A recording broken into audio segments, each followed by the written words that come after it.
Throughout this course, we'll be talking about the principles of design and working with the principles of design. But I want to clarify something before we go forward here. There are elements of design and principles of design. The elements of design are line, shape, value, color, space, and texture. We won't be covering that stuff specifically in this course, unfortunately, due to lack of time.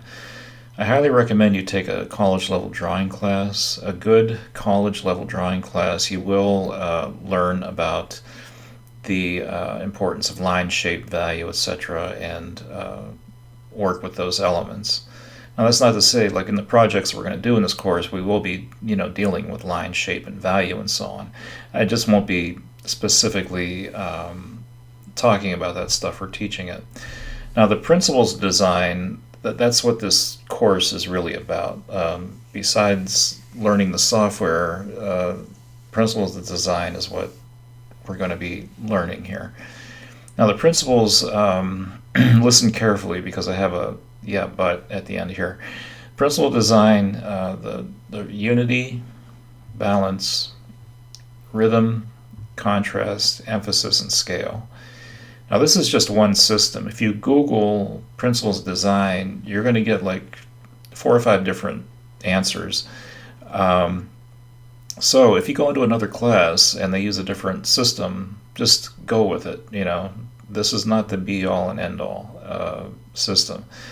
One thing I will say is I learned this from a designer who graduated from Yale. So this is the way he taught me, this way the Yale taught him, and this is the way he taught me. So there's that. For example, a lot of principles of design, if you Google, go on the internet, you'll see repetition as a principle. Well, I include that. When I teach rhythm, I include that, okay? Another common one is alignment. To me, alignment is under balance, so it's just stuff like that. Anyway, these are the principles. In this course, these are the principles: unity, balance, rhythm, contrast, emphasis, scale. Well, what the heck are those things?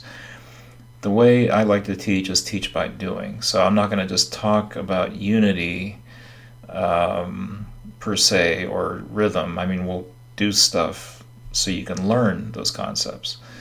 Now, the easiest one to teach is balance, and that's what we're going to learn first, and that's going to be your first graded exercise as far as principles of design goes. So what is balance? Typically in graphic art applications, we try to achieve a sense of balance. When people look at it, it feels right. It feels like it's balanced. There is a place in art and even in graphic design where you might want to make the viewer feel uneasy, or you want to make something look way off balanced, to like create the sense of unease or disunity. There is a place for that. Typically, though, and the stuff that we're going to do in this course, we want nice, balanced compositions. And there's 2 kinds of balance, really. There's might be more, but the main 2 are symmetrical, which is on the left, and asymmetrical, which is on the right. Now, symmetrical means, just think metrical, same measure, right? It's same on both sides, or same up and down.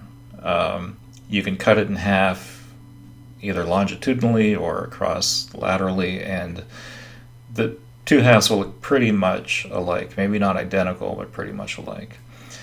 Asymmetrical balance is more common. Like 99% of the artwork you look at has asymmetrical balance. So now the image on the right, the reason why it's balanced is because the small rectangle on the left is moved far away and it balances it out. So just think of it like it's if you're on a seesaw and you had the larger person could sit towards the middle of the seesaw and a lighter person could sit at the end of the seesaw, and they would balance out. That's the kind of way to think about it. So symmetrical balance, typically in a lot of in every culture, spiritual artwork usually has symmetrical balance, as on the left. Again, there's not identical, right? The left side is not identical to the right side, but you can see that's symmetrically balanced.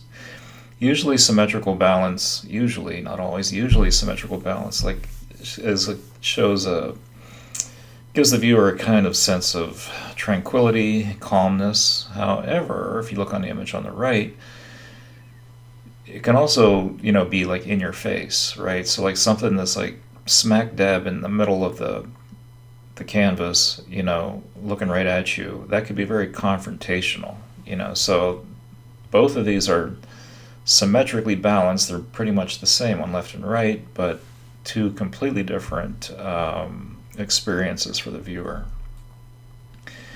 Again, like the main thing that we will be working with is asymmetrical balance. It's much, much more interesting.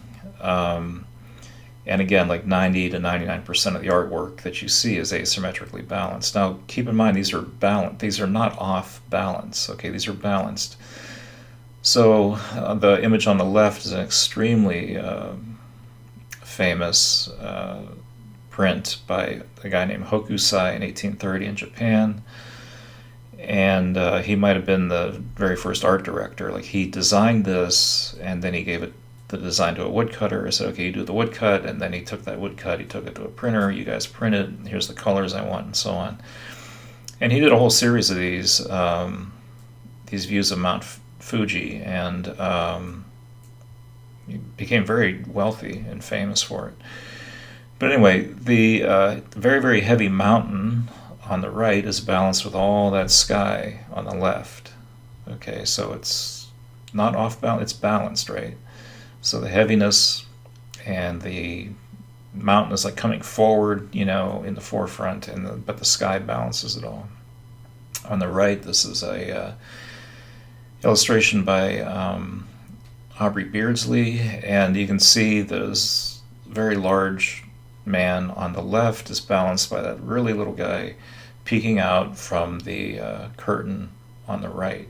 So the reason why this is balanced is because the smaller figure on the right is really close to the edge of the border there. So it balances out.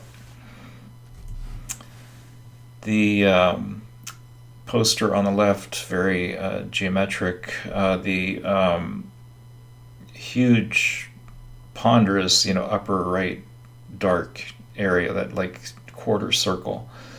Right, it's balanced not only by those smaller circles, but it's also balanced by the typography on the bottom. Typography is like a magnet for the eye for a viewer.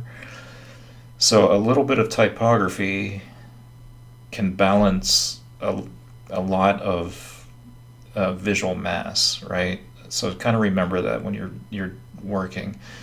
The typography makes, on the image on the left here, the typography makes this really nice grounded base. The type itself is pretty small, but again, typography always carries a lot of visual weight because people will tend to look at it and want to read it and spend time there. So that's a balanced composition on the left. Likewise on the right, it's a little bit more subtle, but it's a photograph from 1900. The most of the left of the photo there is dark, and there's these two bright white lines, columns on the right. So these very small, well, not small, but narrow parallel lines of bright white is balancing all of this dark heavy on the left. So that's a balanced composition. So that is an intro to balance, and what you'll be doing next is an exercise where you'll create balanced compositions with simple shapes. So again, the way I teach, let me go back to this stuff, is that we do actual exercises and projects, where you're learning these concepts.